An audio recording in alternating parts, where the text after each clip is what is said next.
Hola. Hoy nos metemos de lleno en la Europa medieval. Vamos a explorar juntos la sociedad feudal. Tenemos aquí las notas, los puntos clave de la unidad 2. Perfecto, para ir preparando ese examen del viernes en El Buen Pastor. Así que, vamos a desgranar esto poco a poco. Hola. Pues sí, un tema fascinante. Veremos cómo era esa estructura, desde los reyes francos hasta, toda la organización social de la época. Vale, pues empezamos por el principio. ¿Por qué los reyes tenían tan poco poder al principio? ¿Y cómo surge luego esa figura tan potente como Carlomagno? Exacto. Es que venimos de la caída del Imperio Romano de Occidente, y eso dejó un vacío enorme. Las monarquías eran débiles, y ese vacío se llenó de formas, muy interesantes, que sentaron las bases de la Europa que conocemos hoy. Vamos entonces a esos siglos, 9 y 10. Los textos dicen que los reyes francos, que no lo tenían fácil. ¿Por qué eran tan débiles? Se habla de que dividían el reino entre los herederos, ¿no? Sí, esa era una costumbre germánica. Al morir el rey, el reino se repartía entre los hijos.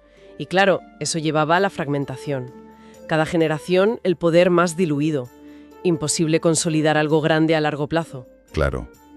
Y además, el tema militar. No tenían un ejército propio, digamos, permanente y fuerte.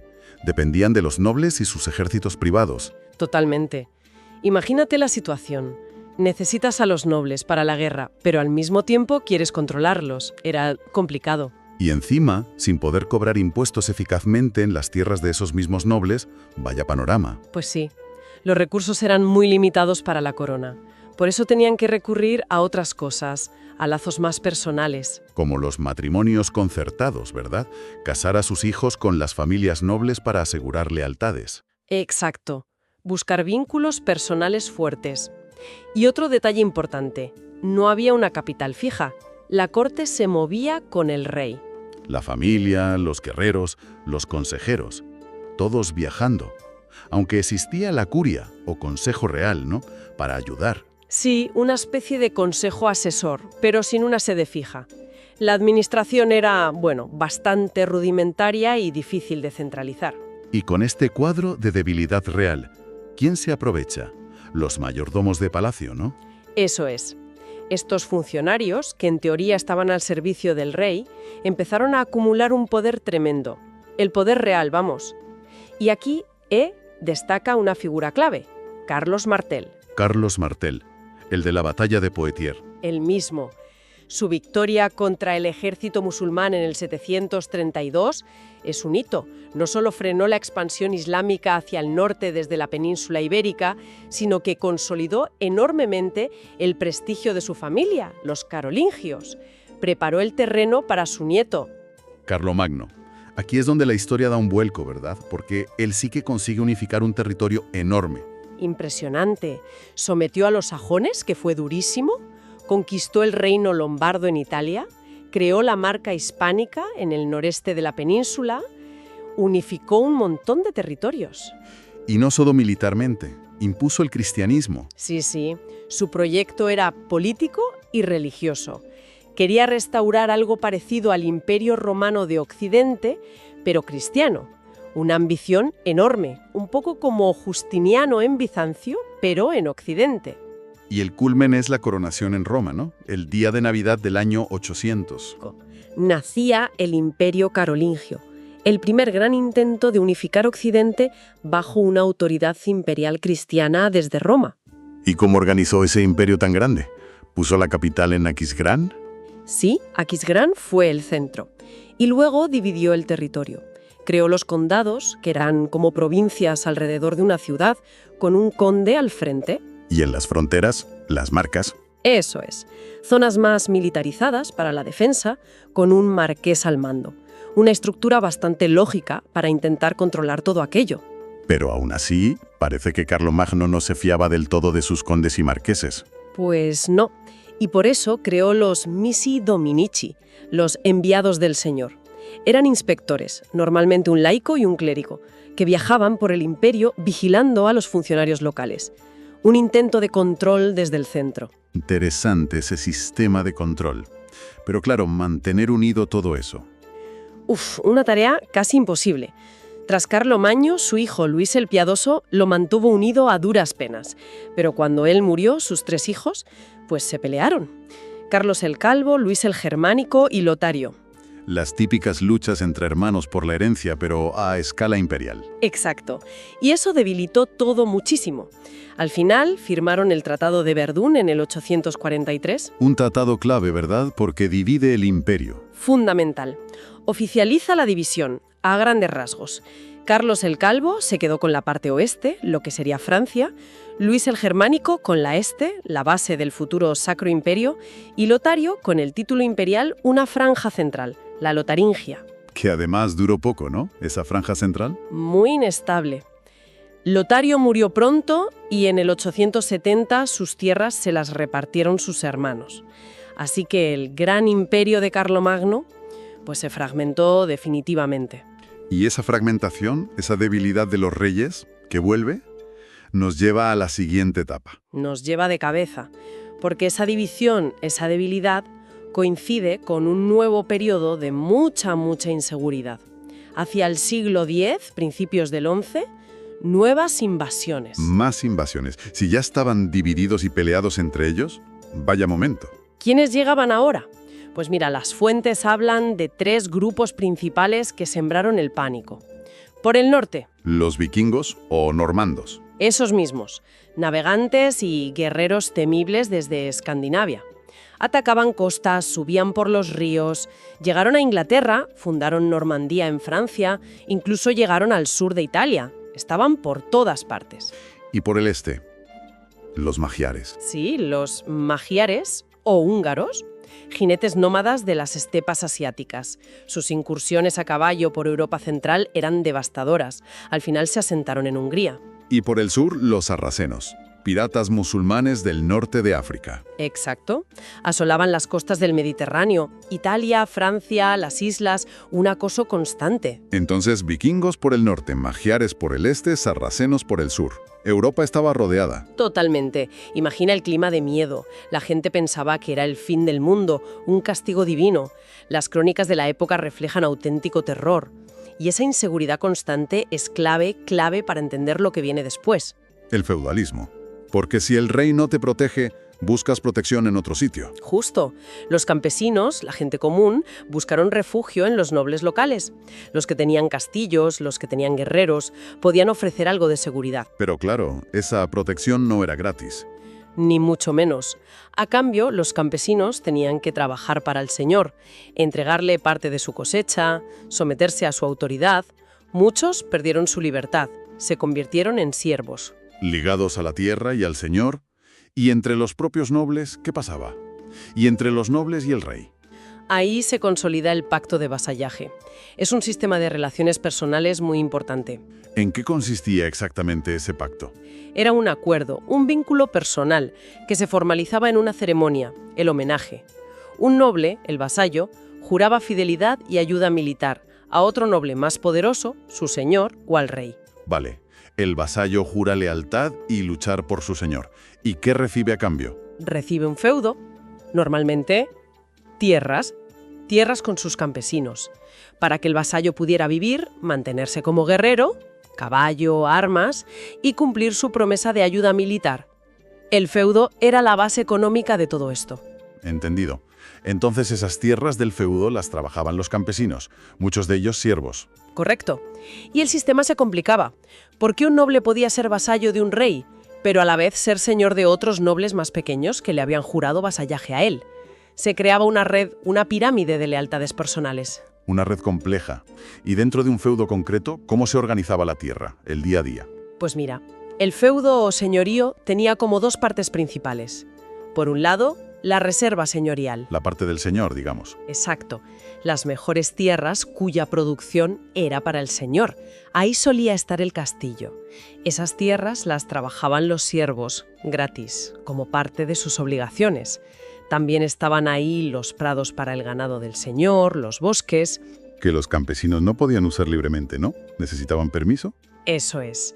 El señor controlaba esos recursos. Y la otra parte del feudo eran los mansos. ¿Los mansos qué eran? Eran parcelas de tierra más pequeñas que el señor cedía a las familias campesinas, para que pudieran cultivar y vivir de ellas. ¿A cambio de qué? A cambio de rentas, pagos al señor. Podían ser en dinero, aunque al principio era más raro. Lo más común era pagar en especie, una parte de la cosecha, gallinas, huevos, y también en trabajo. Tenían que ir a trabajar gratis X días al año a la reserva señorial del señor. O sea que el campesino trabajaba a su manso para vivir, pero también tenía que pagar rentas y trabajar gratis para el señor. Exactamente. Pero el poder del señor no acababa ahí. Tenía el derecho de jurisdicción, ¿Qué significa eso? que impartía justicia en su feudo. Él era el juez. Podía poner multas, castigos. Y cobrar por todo, ¿no? Por usar el molino, el horno. Por supuesto, el molino, la prensa para el vino o el aceite, el horno para el pan, eran del señor y había que pagar por usarlos, y peajes por cruzar sus tierras o puentes. El control era casi absoluto. Dentro del feudo, aparte del castillo, pues estaban las aldeas, donde vivían los campesinos. Vaya sistema tan... Cerrado y controlador. ¿Y todo esto cómo se reflejaba en la estructura general de la sociedad? Hablamos de la sociedad estamental. Claro, esa es la visión que se tenía, una sociedad dividida entre 3 grandes grupos, los estamentos, y lo normal era pertenecer a uno por nacimiento. Era muy difícil cambiar de estamento, salvo quizás entrando en la iglesia. ¿Y cuáles eran esos 3 estamentos y qué se suponía que hacía cada uno? La teoría, impulsada por la iglesia, decía que cada uno tenía una función necesaria para el conjunto, como las partes de un cuerpo.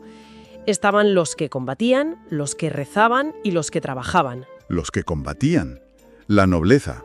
Los caballeros, los señores, sus familias.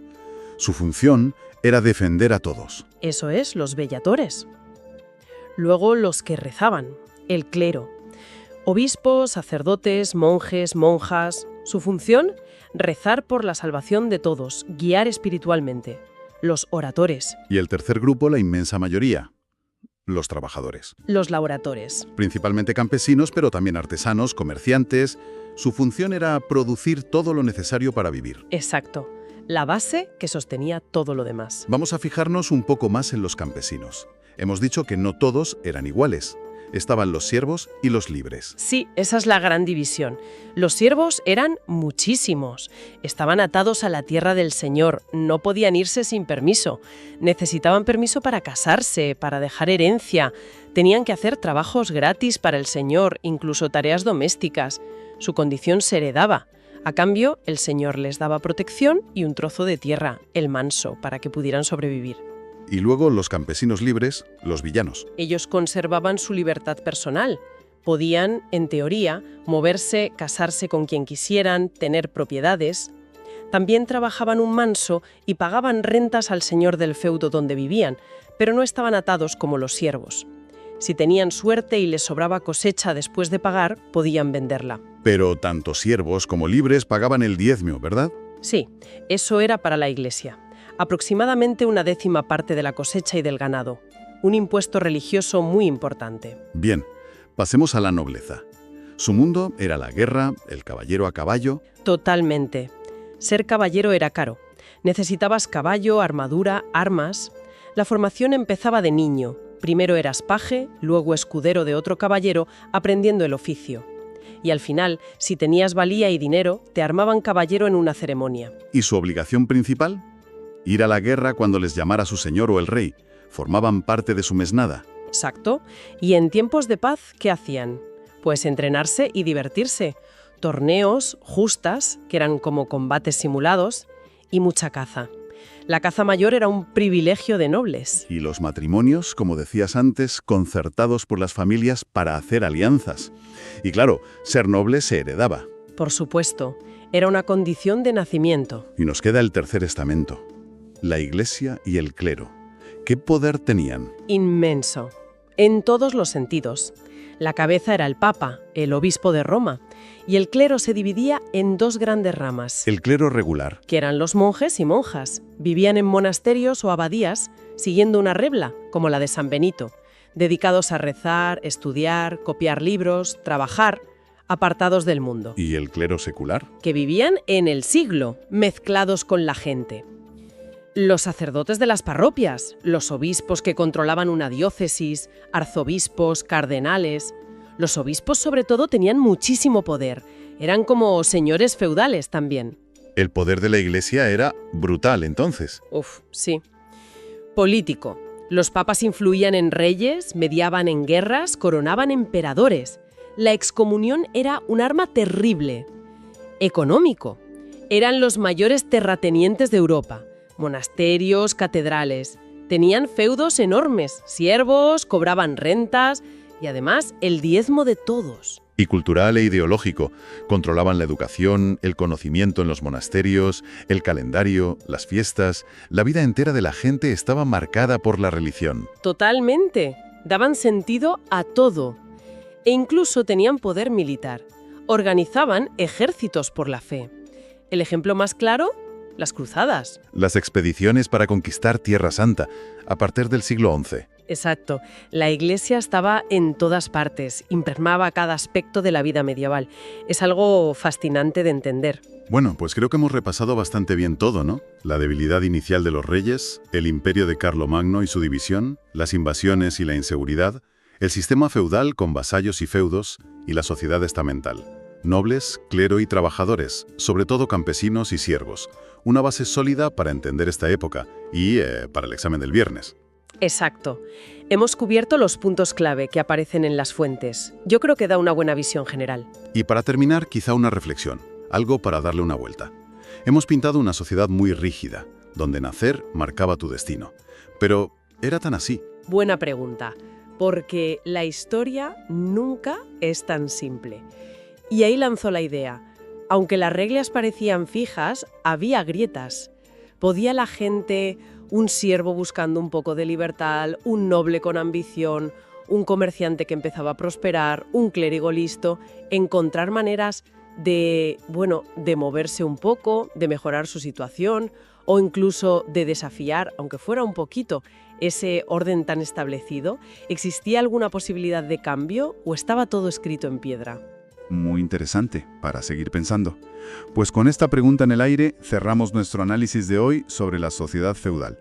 Mucha suerte con ese examen. Hasta la próxima.